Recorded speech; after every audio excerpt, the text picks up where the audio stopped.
Has there ever been a time when you suddenly acted like or felt like your trauma was actually happening again right now? If so, you might have just had a flashback. Hey, I'm Dr. McCleary, licensed clinical psychologist and Navy veteran. And my channel is dedicated to educating veterans, service members, and their families about mental health. So if that's you, consider subscribing. Post-traumatic stress disorder, or PTSD, can be a pretty complex disorder. 20 different symptoms at different levels, at different times, at different situations. It can get messy real quick if you are the one that's experiencing these symptoms, if you know somebody who's experiencing these symptoms, or even if you're a clinician that doesn't have knowledge or expertise in the area. So I'm here to simplify and clear it up for you. When a lot of people think about flashbacks, they think about the movie Rambo, where he totally gets immersed into being back in Vietnam, even though that's some years behind him in the movie.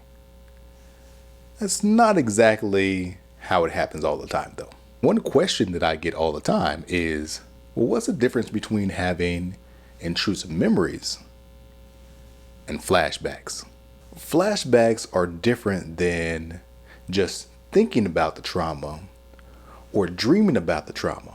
Flashbacks are when you actually believe as though the trauma is happening again. That is the key difference in flashbacks, just thinking about it or dreaming about it. You feel like it's happening now. Sometimes when individuals have a flashback, they start to get confused on where they actually are. And sometimes people almost lose total touch with reality and begin almost acting out a scene as if the trauma were actually happening again, or they were back immersed in that environment. Now, what a lot of people are unaware of, though, is when flashbacks aren't as vivid.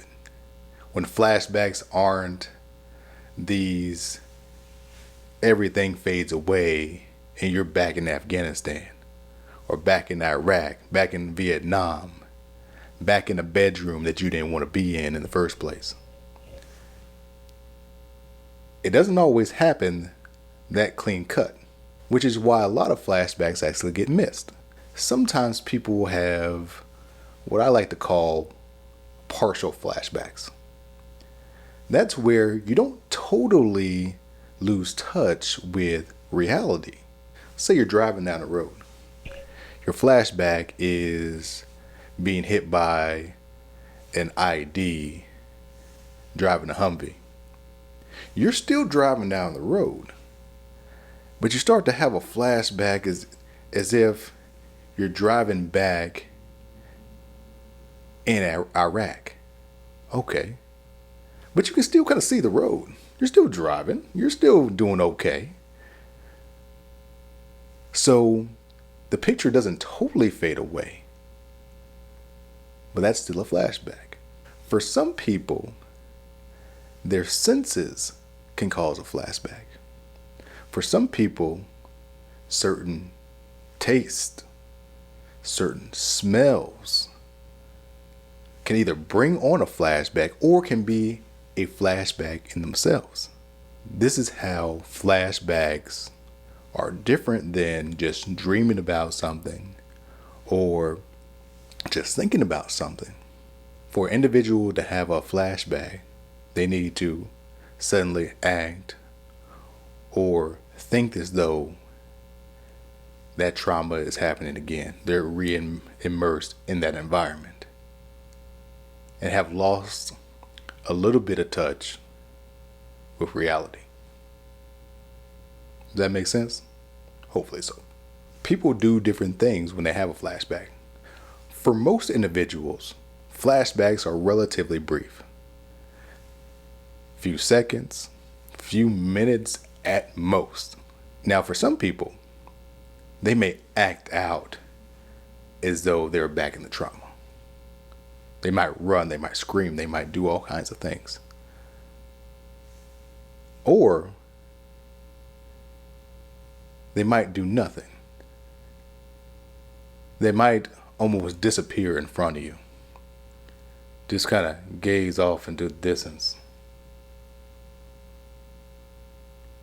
until you feel like that person that was in front of you, they're somewhere totally different. Because they are. So that's PTSD flashbacks in a nutshell. Stay tuned for the next video, because I'm going to talk about PTSD dreams. See you next time. If this video was helpful for you, and I hope that it was, please like it, or consider subscribing to my channel if you want to learn more about PTSD and mental health. But more important than that, if this video was helpful for you, that means it can probably be helpful for another veteran or another friend or family member of a veteran. So I ask that you share it with them, because at the end of the day, that's really what all this is about. One veteran trying to help another.